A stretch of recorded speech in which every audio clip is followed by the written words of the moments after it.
students, I am CA Harshita Rizwani from HR Institute of Studies. Today, we will be continuing chapter number 3 of Economics for Standard 11 student. The name of the chapter is Demand. As we have already discussed that this chapter is one of the very critical chapter of your entire economic studies, right? So this would help you in the further studies in 12th standard also. Okay students, so let us begin now. अपन ने अपने previous session में law of demand क्या होता है बहुत अच्छे से समझा, assumptions of law of demand क्या होता है वो समझे, एंड हमने ये समझा कि क्या रीजन है कि प्राइस और डिमांड के बीच में इनवर्स रिलेशनशिप है, राइट? अब अपन पढ़ते हैं exception to law of demand, right? अब अपन पढ़ रहे हैं about exceptions to law of demand. मतलब क्या समझ आता है इससे? एक्सेप्शंस मतलब क्या होता है? हिंदी में बोले तो अपवाद, और अगर एक्सेप्शन इंग्लिश में मतलब नॉर्मली ये रूल है लेकिन ये इसका एक्सेप्शन है. इस सिचुएशन में ये चीज उल्टी पड़ जाती है. नॉर्मली प्राइस और डिमांड के बीच में as per law of demand क्या बोलता है कि भाई प्राइस और डिमांड के बीच में इनवर्स रिलेशनशिप है, राइट? लेकिन ये जो लॉ है कभी कभी गलत साबित हो जाता है कुछ सिचुएशन में. तो वो जो सिचुएशंस है वो क्या है? वो एक्सेप्शन है लॉ ऑफ डिमांड. मतलब लॉ ऑफ डिमांड इन चार चीजों के टाइम सही नहीं प्रूफ होता. तो अब ये समझते हैं चार चीजें कौन सी जहाँ पे लॉ ऑफ डिमांड फिट नहीं बैठता. तो लेट अस बिगिन. सबसे पहला जो है वो है प्रेस्टिजियस गुड्स. सबसे पहला है प्रेस्टिजियस गुड्स. अब यहाँ पे लॉ ऑफ डिमांड कैसे एक्सेप्शन क्रिएट करता है वो मैं पहले आपको समझा देती हूँ, फिर अपन टेक्स्ट बुक रीड करते हैं. प्रेस्टिजियस गुड्स मतलब क्या होता है? जो बहुत प्रेस्टीज वाले होते हैं, जो बहुत सिंबल ऑफ हाई स्टेटस होते हैं, जिनको यूजुअली रिच पीपल कंज्यूम करते हैं. और रिच पीपल के लिए वो गुड्स उनका सिंबल का स्टेटस है, राइट? वो स्टेटस है कि भाई वो लोग रिच हैं. सोसाइटी में जब उठते बैठते तो they needs that goods, that जैसे जो रिच पीपल होते हैं, मतलब से फॉर एग्जांपल कोई पर्टिकुलर ब्रांड वो पहनते हैं, so that brand is their status, right? So prestigious goods usually जो higher class of the society, मतलब फाइनेंशियली स्ट्रॉन्ग क्लास जो होती है वो कंज्यूम करता है. और वो जो गुड्स होते हैं वो उनका सिंबल का स्टेटस होते हैं. Sorry, it is the symbol of their status, ठीक है? वो उनका स्टेटस दर्शाते हैं. अब जब ऐसे गुड्स की प्राइस बढ़ती भी है तो वो लोग अपने प्रेस्टिजियस गुड्स का कंजम्पशन कम नहीं करते, इनफैक्ट बढ़ाते ही हैं. बिकॉज भले उसकी प्राइस बढ़ रही है लेकिन वो अपना सिंबल, जो अपना स्टेटस है उसको कम नहीं करेंगे. तो वो स्टेटस के लिए वो चीज का कंजम्पशन स्टिल करेंगे ही. क्लियर? से फॉर एग्जाम्पल कोई पर्टिकुलर मोबाइल की ब्रांड है, वो मोबाइल की brand usually rich people consume करते हैं, ठीक है? मतलब रिच पीपल के पास होता है. क्लियर? अब वो अगर महंगे होते जा रहे हैं दिन ब दिन तो भी क्या होगा? रिच पीपल तो वो कंज्यूम करेंगे बिकॉज वो उस ब्रांड से कोई नीचे वाला ब्रांड का मोबाइल फोन लेना अफोर्ड नहीं कर सकते, वरना सोसाइटी में लगेगा कि उनका स्टेटस कम हो गया. तो भले उनका प्राइस बढ़ रहा है, they will consume that product. तो भले उसका प्राइस बढ़ रहा है तो भी डिमांड कैसे होगी? बढ़ेगी. नॉर्मली क्या होता है? जब प्राइस बढ़ता है तो डिमांड कम हो जाती है, लेकिन in case of prestigious goods जब प्राइस बढ़ता है तो डिमांड भी उसकी बढ़ रही है. और कैसे और क्यों ये मैंने अभी आपको समझा. क्लियर हुआ? अब मैं टेक्स्ट बुक का पढ़ती हूँ, लेकिन बिफोर रीडिंग दैट ये क्लैरिटी रखना, मतलब समझना. प्रेस्टिजियस गुड्स वो गुड्स होते हैं यूजुअली रिच क्लास कंज्यूम करता है, और वो गुड्स उनके symbol, it is a status, symbol of the status. वो उनका स्टेटस, उनका क्लास दर्शाता है. तो जब ऐसे प्रोडक्ट की प्राइस बढ़ भी रही है तो वो उसको कंज्यूम करेंगे, वो उसका कंजम्पशन, उसकी डिमांड कम नहीं कर देंगे, क्योंकि अगर उन्होंने उसकी डिमांड कम कर दी तो उनका स्टेटस कम हो जाएगा and they can't afford that. तो भले उनका प्राइस बढ़ रहा है, they would increase their demand. जैसे मैंने आपको एक मोबाइल फोन के ब्रांड का एग्जाम्पल देके समझा. क्लियर?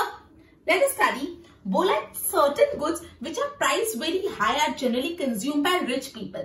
कुछ ऐसे गुड्स होते हैं जो बहुत महंगे होते हैं. They are priced very high और यूजुअली कौन कंज्यूम करता है?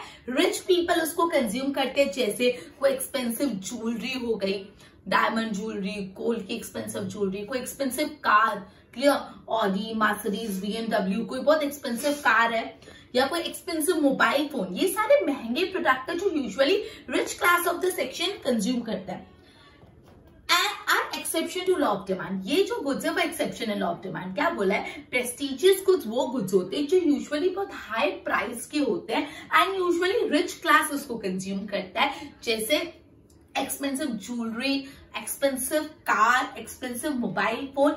ये प्रेस्टिजियस गुड्स क्या है, एक्सेप्शन है लॉ ऑफ डिमांड। पहले तो लाइन बोली कि वो है, अब क्यों है वो लिखा है। ये मैं आपको इतना डिटेल में इसलिए पढ़ा रही हूँ जिससे लर्निंग इजी हो जाए। फर्स्ट लाइन में आपको ये बोला है कि ये जो प्रेस्टिजियस गुड्स है उनकी प्राइस ज्यादा होती है और रिच पीपल उसको कंज्यूम करते हैं, इसके एग्जांपल, और बोला ये प्रेस्टिजियस गुड्स है। अब such goods are used by rich people as a status symbol. ये जो गुड्स होते हैं रिच पीपल उनको यूज करते हैं अपना स्टेटस बताने के लिए। That goods are status symbol, hence even when there is rise in price, तो भले प्राइस राइज हो रहा है तो भी क्या होगा, डिमांड तो बढ़ेगी ही इंस्टेड ऑफ कंट्रैक्टिंग। तो मतलब जब उनका प्राइस बढ़ भी रहा है तो स्टूडेंट्स डिमांड तो बढ़ेगी ही। Clear? Just a minute. And if the price fall, और अगर से फॉर एग्जाम्पल वो प्रोडक्ट बहुत ही सस्ता होता जा रहा है तो रिच पीपल क्या सोचेंगे, भाई हम इतने सस्ते प्रोडक्ट खरीदेंगे तो लोग हमारे लिए क्या सोचेंगे, मतलब हमारा स्टेटस कहाँ गया, सो उनका और डिमांड कम कर लेते हैं। मतलब जब प्राइस गिर रहा है तो वो और कम ले रहे हैं। ठीक है, देखो यहाँ पे लिखा है when the price fall rich men contract their demand thinking fall in price means that the good is losing prestige. अगर कोई से फॉर एग्जांपल कोई मोबाइल फोन है, वो मोबाइल फोन के भाव गिरते जा रहे हैं, अपन क्या बोल के अभी चल नहीं ना, इसका प्रेस्टीज तो सस्ते में मिल जाता है। मतलब अब वो वाला मोबाइल फोन, वो ब्रांड का मोबाइल फोन मिडिल क्लास या बिलो मिडिल क्लास खरीदते हैं, तो रिच पीपल अपना स्टेटस के लिए वो फोन क्यों खरीदेंगे। क्लियर हुआ? ओके, क्लियर तो हो गया, लेकिन लर्निंग के 3-4 पॉइंट बता दे रही फटाफट। देखो लर्न अब भी हो जाएगा खत्म।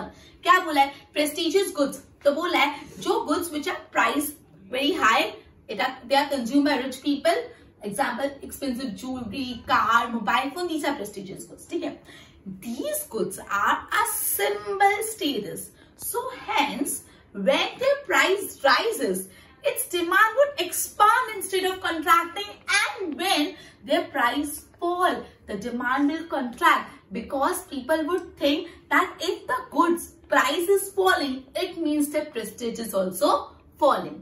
Very simple, very easy.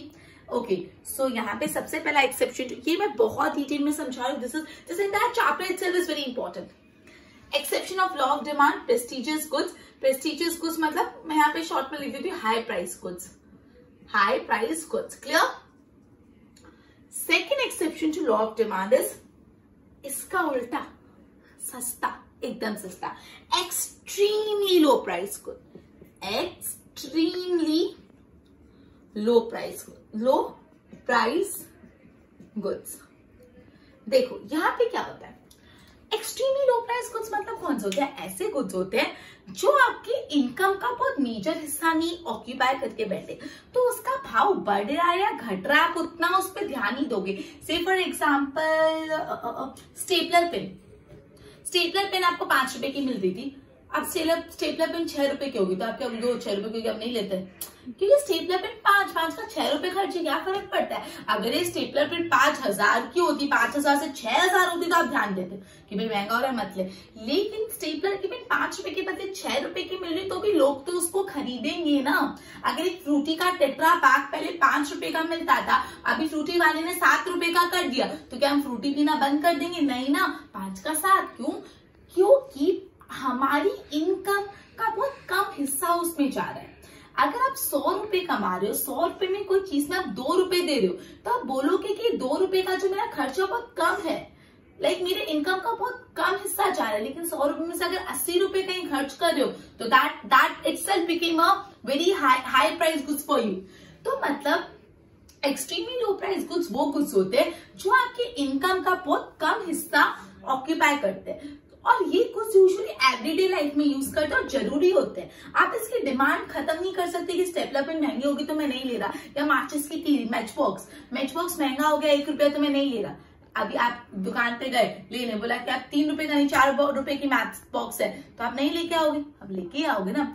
सो यहाँ पे ये जो प्रोडक्ट होते हैं इनकी प्राइस बढ़ती है या घटती है उससे नहीं फर्क पड़ता है डिमांड पे। आप से फॉर एग्जाम्पल 3 रुपए का मैच बॉक्स का डब्बा 2 रुपए का हो गया है, तो आप बहुत सारा एक साथ ले लोगे? नहीं ना, डजंट मैटर। बिकॉज क्यों? क्योंकि पहली बात तो वो जरूरी आइटम है, और दूसरी बात तो आपकी इनकम का बहुत कम पार्ट ऑक्यूपाई करके बैठा है। तो इस सिचुएशन में जब ऐसे गुड्स की प्राइस बढ़ती है तो उसकी डिमांड भी कम नहीं होती, और जब प्राइस घटती है तो उसकी डिमांड भी बढ़ती नहीं है। Concept clarity? ओके, रीडिंग करो। चलो, certain goods are extremely low price, कुछ गुड्स बहुत ही लो प्राइस के होते हैं, and hence entire consumption expenditure on such good forms a very small proportion of consumer income। मतलब ये इतने सस्ते होते हैं कि पूरी कंज्यूमर की इनकम का बहुत कम हिस्सा उनका कंजम्पशन एक्सपेंडिचर होता है। कंजम्पशन एक्सपेंडिचर मतलब खर्चा, कंज्यूम करने का खर्चा। मतलब ये गुड्स इतना लो प्राइस होते हैं कि ये जो गुड्स है बहुत कम पार्ट होते हैं कंजम्पशन एक्सपेंडिचर का as compare to consumer income. Consumer की इनकम का बहुत कम पार्ट इसमें खर्च होता है। Clear? Example, pins, tick tack pin, stapler, okay, etcetera, stapler pin etcetera. अब बोला even if their price rises, अगर वो महंगा भी हो रहा है, so consumer demand for the goods may not contract. मतलब जब ऐसे stapler pin, tick tack pin इसकी प्राइस बढ़ती भी तो हम उसकी डिमांड कम नहीं कर देते, और अगर उसकी प्राइस कम नहीं हो रही है तो हम उसकी डिमांड भी बढ़ा नहीं देते, बिकॉज ही और she may not need more of such goods, because वैसे गुड्स की बहुत ज्यादा नीड ही नहीं है। क्लियर? तो ये था एक्सट्रीमली लो प्राइस गुड्स। पहले इसकी डेफिनेशन मतलब बताया कि एक्सट्रीमली लो प्राइस गुड्स क्या होता है। तो एक्सट्रीमली लो प्राइस गुड्स वो होता है जिसकी प्राइस बहुत कम होती है, एंड हेंस जो उनका कंजम्पशन एक्सपेंडिचर होता है, it forms very small part of the consumer income. Consumer की इनकम में से बहुत कम उसका कंजम्पशन एक्सपेंडिचर है। क्लियर? उसको हम एक्सट्रीमली लो प्राइस गुड्स बोलते हैं। Exception to law of demand है जब जैसे example stapler pen, tic tac pen, match box, तो जब इसकी प्राइस बढ़ रही है तो कस्टमर इसकी डिमांड कॉन्ट्रैक्ट नहीं करेगा, और जब इसकी प्राइस घट रही है तो कस्टमर इसकी डिमांड भी नहीं बढ़ाएगा। Is it clear? Second exception. Now third exception, it is given goods.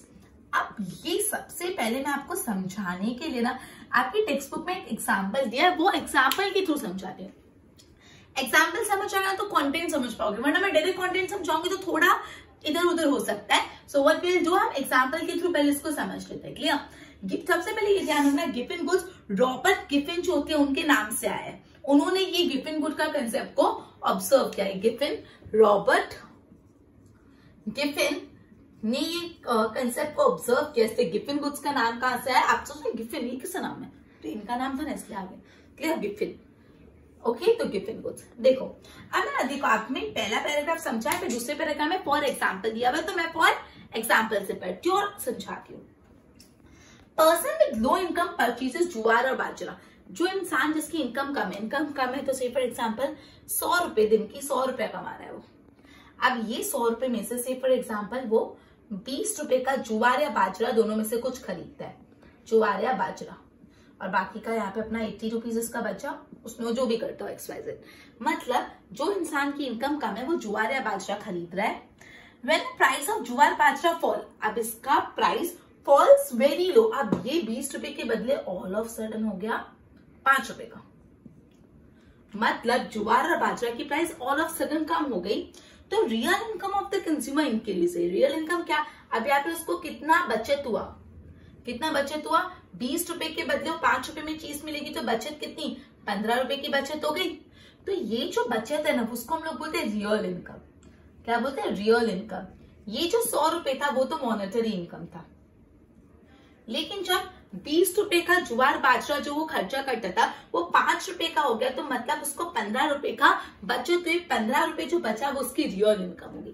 तो बोला जब ज्वार या बाजरा की प्राइस बहुत कम हो गई तो कस्टमर की रियल इनकम बढ़ जाएगी, और जब उसकी रियल इनकम बढ़ जाएगी तो ही और she will reduce consumption of such good and will purchase more of wheat which is superior quality. अब आप जब इसकी 15 रुपए का रियल इनकम बढ़ रही है तो वो क्या बोलेगा, छोड़ना ज्वार और बाजरा लेता ही नहीं हूँ, इससे अच्छा मैं लेता हूँ व्हीट जो ज्वार और बाजरा से थोड़ा हाई क्वालिटी का होता है। ठीक है, जो थोड़ा हाई क्वालिटी का होता है। क्लियर? ओके, तो यहाँ पे क्या हुआ, जब ज्वार और बाजरा की प्राइस कम हुई तो उसकी डिमांड बढ़ी नहीं, उसकी तो डिमांड पूरी कम होगी, बिकॉज बोलते हैं छोड़ो भाई तुम तो बहुत सस्ते हो गए, हम तो थोड़े अच्छे वाले के पास जा रहे हैं। सो ये था गिवन गुड का कंसेप्ट। क्लियर हुआ? मैं एक और बार समझा रही, फिर मैं उसको ऊपर वाला कंटेंट रीड करती हूँ। आपको टेक्स्ट बुक में बहुत अच्छा एग्जाम्पल किया, उसके थ्रू बहुत अच्छे से समझ आ जाएगा। तो let's use this example for the clarity of your concept. बोला है अगर से फॉर एग्जाम्पल कोई पर्सन जिसकी इनकम कम है तो वो ज्वार और बाजरा खरीदता है। तो जैसे 100 रुपए का उसने दिन का कमाया और दिन में 100 रुपए में उसने 20 रुपए का ज्वार बाजरा लेते हैं। अब ज्वार बाजरा कंपैरेटिवली लोअर इनकम ग्रुप वाला हो गया, ठीक है। अब से फॉर एग्जांपल ज्वार बाजरा की प्राइस बहुत ही ज्यादा कम हो गई, 20 से 5 रुपए हो गया, तो क्या हुआ, उसको 15 रुपए की बचत हुई, तो ये बचत क्या हुआ, उसका रियल इनकम। तो जब ज्वार और बाजरा की प्राइस कम हुई तो उसको रियल इनकम बढ़ गई, तो वो क्या सोचेगा, जब रियल इनकम बढ़ गई तो ज्वार बाजरा छोड़ना, इससे अच्छा व्हीट ले लेता हूँ जो थोड़ा अच्छा क्वालिटी का है। मतलब जब ज्वार और बाजरा की प्राइस घटी तो लॉ ऑफ डिमांड, तो उसकी डिमांड बढ़नी चाहिए, बट नहीं, उसकी डिमांड पूरी खत्म होगी, ये वो यहाँ से चले गया व्हीट के पास। क्लियर? चलो अब इसका ऊपर का कंटेंट रीड करती हूँ। Given good, when the price of certain goods called inferior goods, मतलब जब inferior goods की प्राइस गिरती है, जैसे यहाँ पे ज्वार और बाजरा inferior goods थे, जब उसकी प्राइस गिरी तो क्या हुआ, the real income of the consumer rises। मतलब जब given goods, मतलब जब inferior goods की प्राइस कम होती है तो कस्टमर की रियल इनकम बढ़ती है, जैसे हमने यहाँ पे देखा। And he or she may reduce the consumption of such goods, और वो इस गुड्स का कंजम्पशन रिड्यूस कर लेगा, उसको किससे सब्स्टिट्यूट करेगा, थोड़ी सुपीरियर क्वालिटी गुड्स से, ठीक है। ये रॉबर्ट गिफिन ने दिया था। Clear? Such goods are necessary for goods and purchased by low income group। ये यूजुअली लो इनकम ग्रुप खरीदता है। बहुत सिंपल है। ऊपर कंसेप्ट क्या था कि there are certain goods जिनको हम इंफीरियर गुड्स बोलते हैं। जब उस इंफीरियर गुड्स की प्राइस कम होती है तो क्या होता है, कस्टमर की रियल इनकम बढ़ती है। जब कस्टमर की रियल इनकम बढ़ती है तो वो ये प्रेफर करता है कि ये जो इंफीरियर गुड्स है उसका कंजम्पशन हटाई दूं और इट्स बेटर उसको सब्स्टिट्यूट कर दूं कोई सुपीरियर क्वालिटी से। तो ये वाले गुड्स को बोलते हैं गिवन गुड्स, जहाँ पे लॉ ऑफ डिमांड ट्रू नहीं बैठता। Clear? And the fourth and very easy and the last one is special preference of people. चलो मैं समझाती हूँ, यहां मुझे बताओ। स्पेशल प्रेफरेंस ऑफ पीपल, समझ आता है कुछ? स्पेशल प्रेफरेंस ऑफ प्रेफरेंस, अगर से फॉर एग्जाम्पल कोई इंसान को कोई पर्टिकुलर ब्रांड के कपड़े पसंद है, या पर्टिकुलर ब्रांड का मोबाइल पसंद है, या पर्टिकुलर ब्रांड का फुटवेयर पसंद है, या पर्टिकुलर ब्रांड की कार पसंद है, व्हाटएवर, कि मुझे तो यही जमता है, फिर उसका प्राइस बढ़े कि घटे, उसको कोई लेना देना नहीं, मैं तो यही खरीदूंगा। बड़े प्राइस तो भी ये खरीदूंगा, घटे प्राइस तो भी ये खरीदूंगा, बिकॉज मेरा ये स्पेशल प्रेफरेंस है, मुझे और कोई सूट नहीं होता।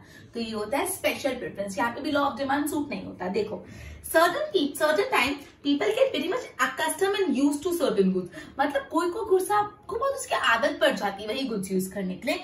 As a result, if there is some rise in the price of such good, वैसे गुड्स थोड़े महंगे भी हो जाएंगे तो इंडिविजुअल डिमांड में नॉट डिक्रीज, तो वो उसकी डिमांड कम नहीं करेगा। से फॉर एग्जाम्पल आप है ना जेल वाला टूथपेस्ट यूज करते हो, आप वो जेल वाला टूथपेस्ट सपोज 35 रुपीज का लेते थे, अब वो हो गया 40 रुपए का, लेकिन आपको जेल वाले टूथपेस्ट के बिना आता ही नहीं ब्रश करना, तो आप क्या बोलेंगे, नहीं मैं तो जेल वाला लूंगा, बोले 40 रुपए का हो गया। क्यों? क्योंकि आपका प्रेफरेंस था जेल वाला टूथपेस्ट। तो एक एग्जाम्पल दिया। ऐसे बहुत सारी चीजें जब एक पर्टिकुलर चीज ही we get accustom to use such thing. Clear? तो यहाँ पे भी लॉ ऑफ डिमांड का एक्सेप्शन है। तो स्टूडेंट्स अपन एक 4 एक्सेप्शन जो लॉ ऑफ डिमांड पढ़े। सबसे पहला एक्सेप्शन है प्रेस्टिजियस गुड्स का। क्या था? जो बहुत हाई प्राइस गुड्स होते हैं उसकी प्राइस बढ़ जाती है तो भी उसकी डिमांड बढ़ती है, बिकॉज वो एक स्टेटस सिंबल है, और जबकि उसकी प्राइस कम हो जाती है तो लोग नहीं खरीदते बिकॉज उनका स्टेटस कम हो जाएगा। Second, extremely low price goods. ये ऐसे गुड्स होते हैं जो बहुत ही सस्ते होते हैं, जो कस्टमर के इनकम का बहुत कम खर्चा ऑक्यूपाई करता है। क्लियर? तो इसकी प्राइस बढ़े या घटे था ज्यादा कुछ फर्क नहीं पड़ता उसकी डिमांड पे। गिफन गुड्स का कंसेप्ट मैंने रॉबर्ट गिफन ने दिया था। मैंने बताया जब प्राइस इंफीरियर गुड्स की प्राइस कम होती है तो उसकी रियल इनकम बढ़ती है, रियल इनकम बढ़ती है तो वो इंफीरियर गुड्स खरीदता ही नहीं है, थोड़ा बेटर क्वालिटी गुड्स खरीदता है। Last one, special preference of people.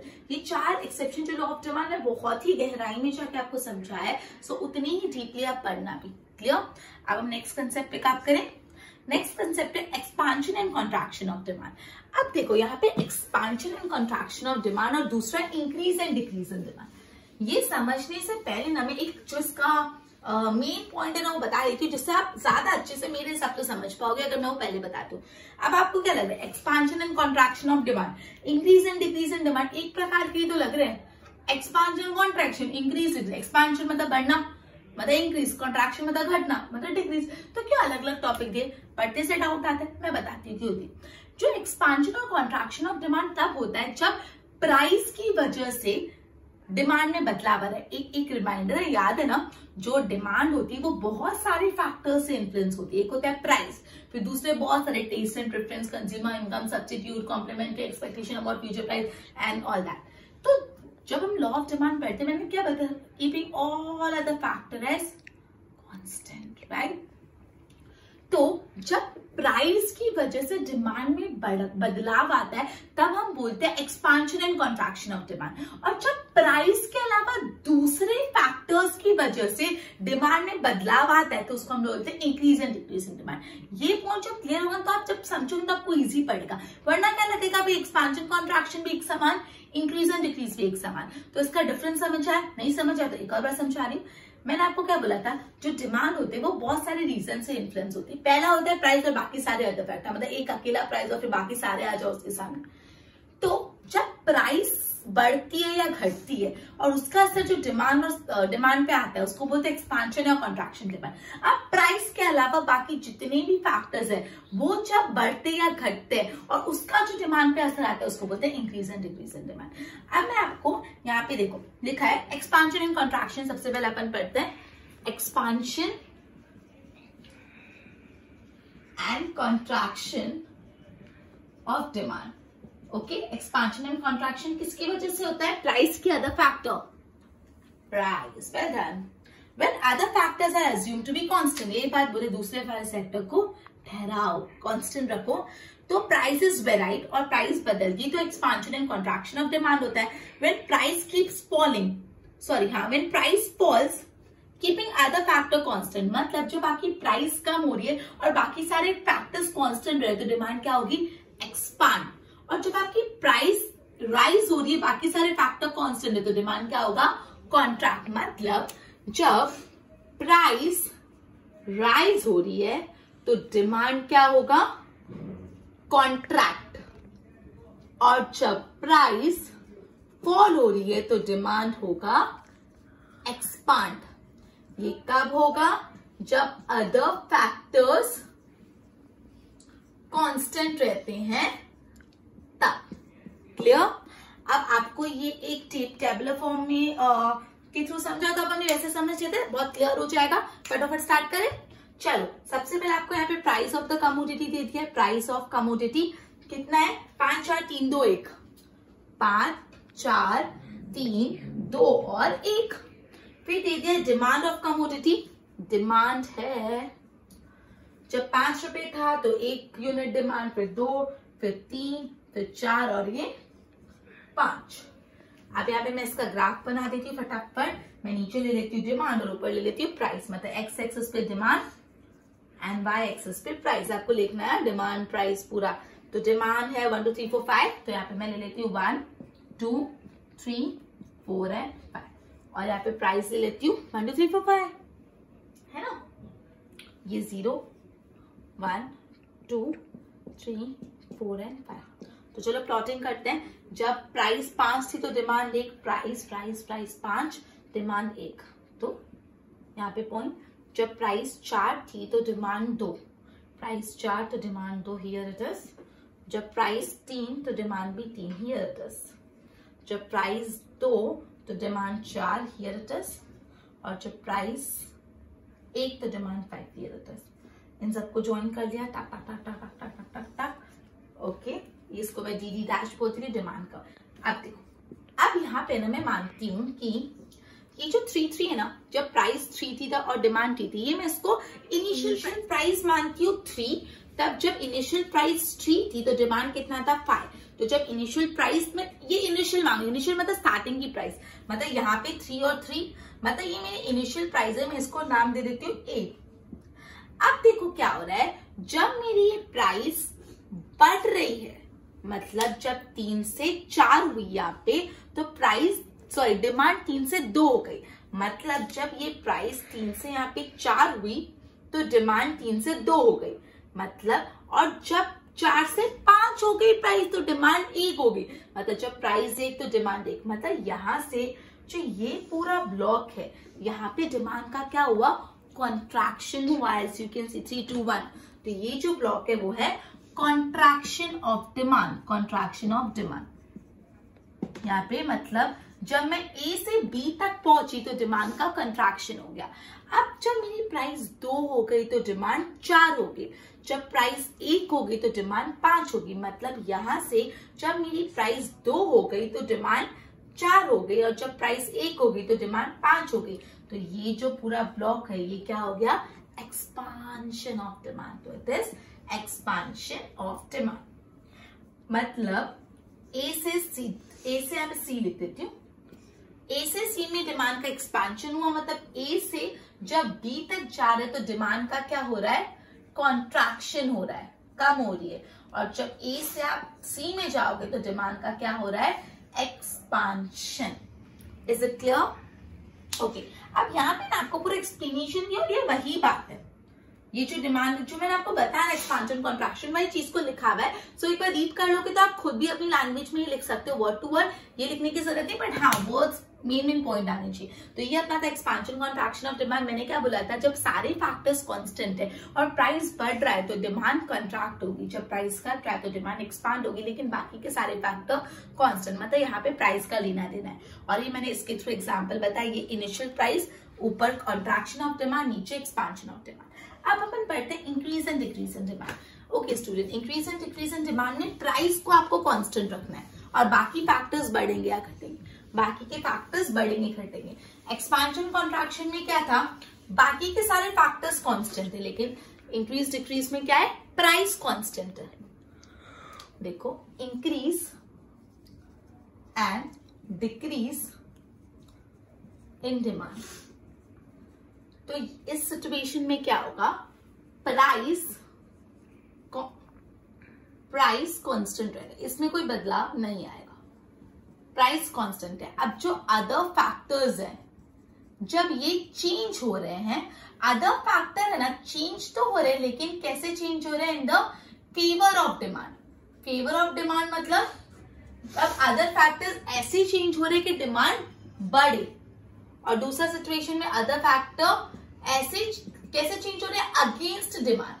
Against demand मतलब ऐसे चेंज हो रहे हैं कि डिमांड घटे। तो क्या होगा अपन देखते हैं, मतलब यहाँ पे increase and decrease of demand में क्या है, जब प्राइस कांस्टेंट है और जो अदर फैक्टर्स है वो बदल रहे हैं। अब कैसे बदल रहे हैं, वो बदल रहे हैं in the favour of demand. तो क्या होगा, डिमांड इंक्रीज होगी, बिकॉज डिमांड के फेवर में बदल रहे, मतलब डिमांड को इंक्रीज कर रहे।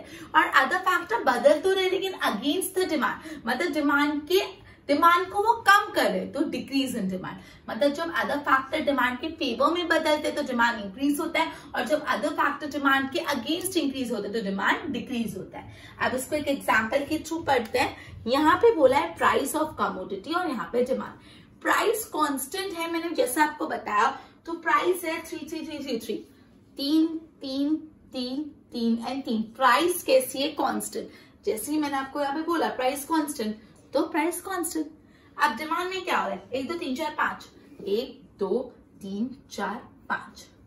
अब यहाँ पे अगर सिर्फ टेबल के थ्रू देखे तो ये अगर मैं इनिशियल प्राइस मानूं तो यहाँ पे क्या हो रहा है, डिमांड 3 2 1, डिमांड क्या हो रही है, कम हो रही है, कंट्रैक्शन ऑफ डिमांड। यहाँ पे 3 से 4 5, ये क्या हो रहा है, एक्सपांशन ऑफ डिमांड। अब इसका टेबल देखिए, expansion of demand, contraction of demand, sorry increase. अगर आपने मेरी गलती रिकॉग्नाइज कर ली तो वेरी गुड, और आप अटेंटिव और नहीं की ना तो बिल्कुल ध्यान नहीं है, ठीक है। तो यहाँ पे एक्सपांशन नहीं आता, ये तो मैं बता रही, पूरा ही गलत बोल दिया मैंने। तो ये प्राइस कम हो रही तो ये डिक्रीज इन डिमांड, और ये जो प्राइस बढ़ रही है इज इंक्रीज इन डिमांड। आप बोलोगे क्या फर्क पड़ता है, एक्सपांशन कॉन्ट्रैक्शन, बहुत फर्क पड़ता है। क्या फर्क पड़ता है मैंने समझाया। चलो अब इसकी अपन ग्राफ बनाए।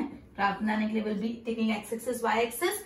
यहाँ पे डिमांड ले ली तो डिमांड क्या है, 1 2 3 4 5, 1 2 3 4 5, और प्राइस 3 है तो मैं 1 2 3 4 5। अब प्राइस 3 तो डिमांड 1, प्राइस 3 तो डिमांड 1, ये प्राइस, ये डिमांड है और ये प्राइस। प्राइस 3 तो demand 2, price 3 demand 2, price 3 demand 3, price 3 demand 3, price 3 demand 4, price 3 demand 5। तो ये क्या बना, एक straight line which is parallel to x axis. ये आपका डिमांड कर्व है, डी डी डैश देखो अब यहाँ पे क्या सिचुएशन है, सबसे पहले अब मैं इसको जो एक्सप्लेनेशन बोला ना वो आपको समझाती हूँ। बोला इस शेड्यूल में initial demand D1 dash, initial demand मतलब ये वाली D मतलब 3 पे 3 का है, ये वाला 3 पे 3, तो इसको मैं इनिशियल डिमांड मान रही हूँ, ये डिमांड इनिशियल डिमांड, इसको मैं बोल देती हूँ D1 डैश इनिशियल डिमांड। अब जब 3 से जस्ट अ मिनट, हाँ 3 से प्राइस तो 3 है लेकिन डिमांड 2 और 1 हो रहा है, 2 और 1 हो रहा है, तो यहाँ पे जो अपना सपोज यहाँ पे A से यहाँ पहुंच गया, ठीक है, तो ये हो गया अपना D2 मतलब यहां से यहां जाने में क्या हो रहा है, डिमांड 3 से 2 से 1, तो यहां से यहां जाने में डिमांड का क्या हासिल हुआ, वो कैसे हो गई, डिक्रीज इन डिमांड। मतलब यहाँ पे आपको ऑलरेडी बोला है जब आप इनिशियल डिमांड से लेफ्ट साइड जा रहे हो उसका मतलब क्या हो रहा है, आपकी डिमांड डिक्रीज हो रही है।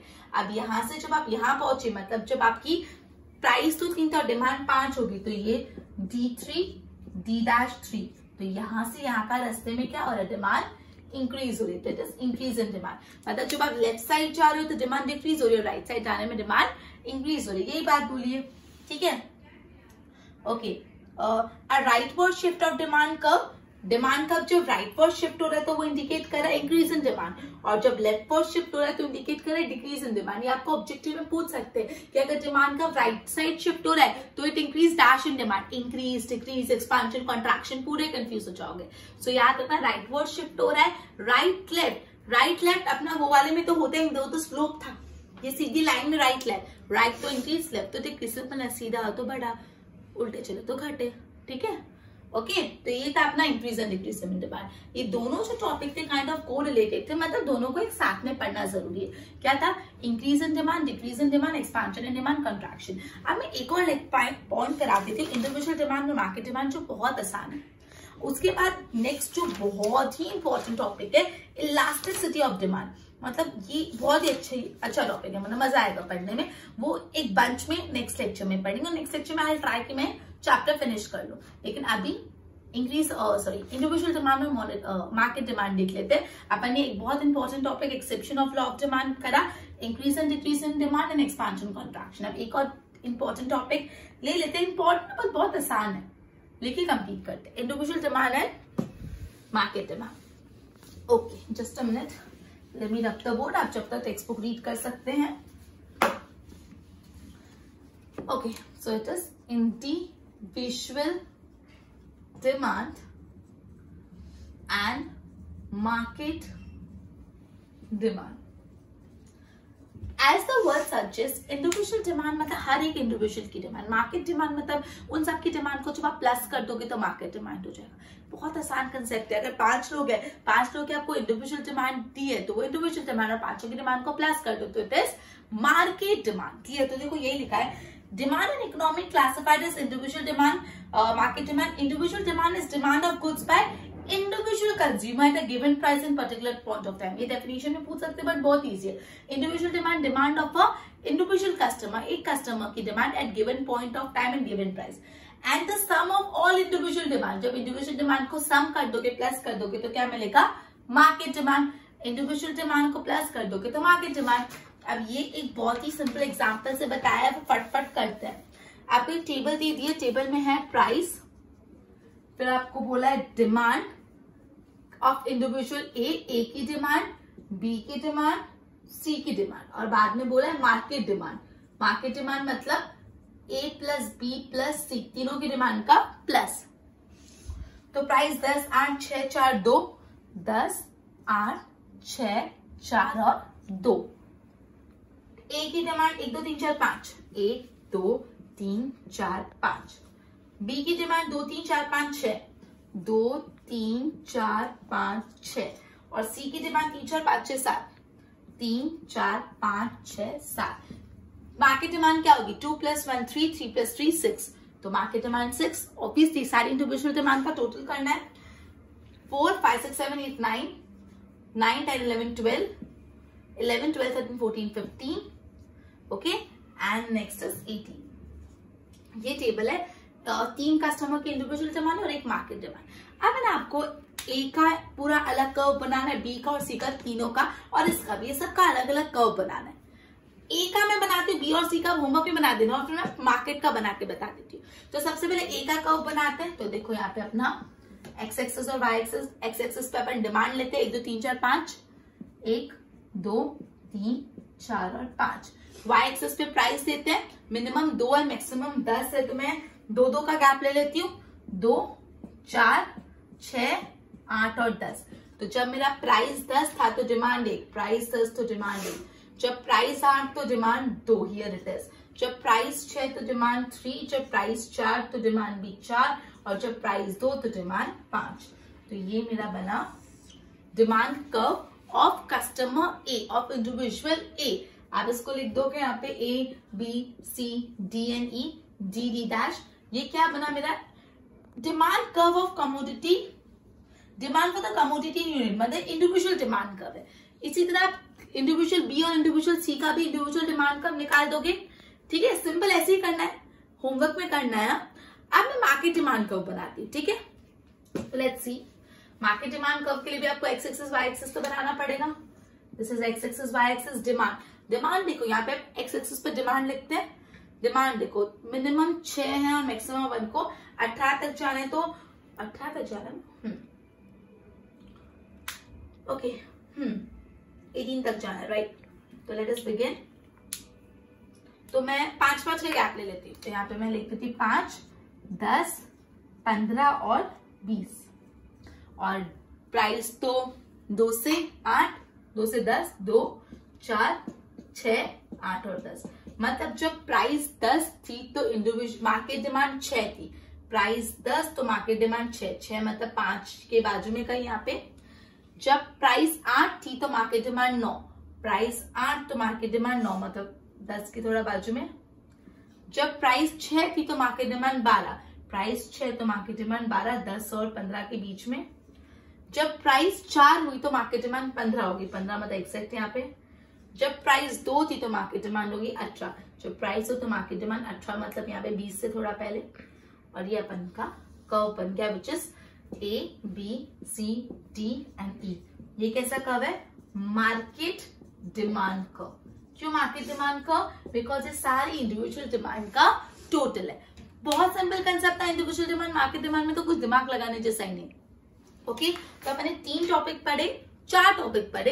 पहले तो exception of law of demand कौन से है? Prestigious goods, extremely low price good, गिवन goods and special preference good. फिर expansion and contraction of demand कब होता है? जब प्राइस बदलती है और बाकी सारे फैक्टर कांस्टेंट रहते हैं। Increase and decrease in demand कब होता है? जब प्राइस कांस्टेंट रहते हैं और बाकी सारे फैक्टर्स बदलते हैं। और उसके बाद अभी अपन ने इंडिविजुअल डिमांड और मार्केट डिमांड, इंडिविजुअल डिमांड मतलब हर इंडिविजुअल की डिमांड, उन सबका टोटल कर देंगे तो मार्केट डिमांड बढ़ेगी। जैसे मैंने आपको भी बताया इलास्टिसिटी ऑफ डिमांड, जिसमें प्राइस इलास्टिसिटी है और इनकम इलास्टिसिटी, जो बहुत ही इंपॉर्टेंट टॉपिक है, लेकिन थोड़ा आपको दिमाग खोल के बैठना पड़ेगा उसमें। तो हम नेक्स्ट लेक्चर में कंटिन्यू करेंगे। Till then good bye.